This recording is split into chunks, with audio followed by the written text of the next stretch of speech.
নমস্কার, আমি শতরূপা সান্যাল। তোরসা একটি নদীর নাম ছবিটি দেখার পরে আমার যে প্রতিক্রিয়া সেটুকুনি জানানোর জন্য আমি এই ভিডিওতে এসেছি।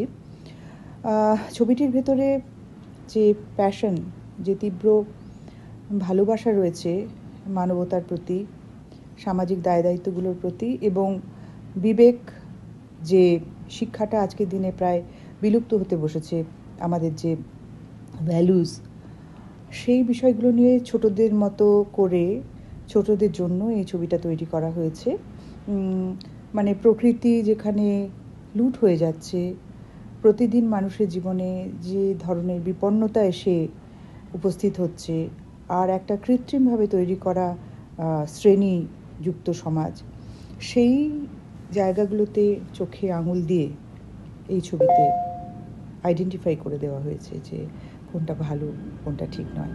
এবং শিশুদের যে জগৎ, শিশুদের মধ্যে যে মানবিকতার বোধ জাগিয়ে তোলা, শিশুদের মধ্যে যে সারল্য, সেইটা থাকুক। এই ছবিটি দেখে আমার সেটা মনে হয়েছে। এটা অত্যন্ত সুন্দর, সৎ, চমৎকার একটি প্রয়াস। হ্যাঁ, যে আজকের দিনে যে টেকনিক্যাল জাগলারি সেসব হয়তো নেই, অনেক কিছুই নেই, কারণ আমাদের বাংলা ছবির ক্ষেত্রে নানা ধরনের সীমাবদ্ধতার ভেতরে কাজ করতে হয়। সেইগুলো পেরিয়ে, সেই সমস্ত বাধা বিপত্তি ঠেকিয়ে একটি ছবি শেষ পর্যন্ত তৈরি হয়ে যাওয়ার পরেও ছবি রিলিজ করা, মানুষের কাছে পৌঁছনো, দেখানো, এটা আরেকটা লড়াই। তো সেই জায়গা থেকে একজন নতুন প্রডিউসার, নতুন ডিরেক্টর, তারা নতুনদের নিয়ে একটি কাজ করে তারা পৌঁছেছেন মানুষের দরবারে। তাদেরকে মানুষ তাদের আশীর্বাদ দিক, ভালোবাসা দিক, সেটা আমি চাইব ছোটরা দেখুক ছবিটা। আমি নিজেও ছোটদের মতন চোখ দিয়েই ছবিটা দেখেছি। আমার মনে হয়েছে যে তারা যে উদ্যোগ নিয়েছেন শিশুদের কাছে পৌঁছনোর, এবং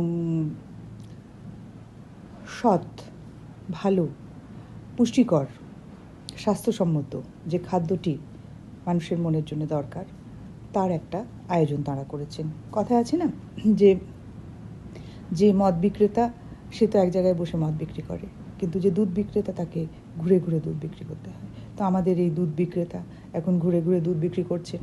তার পুষ্টি, তার স্বাদ, তার মিষ্টত্ব এবং তার যে প্রাকৃতিক যে কি বলবো, যে নিখুঁত, খাদহীন যে বিষয়টা, সেইটা শিশু কেন, বড়দের কাছেও পৌঁছে যাক।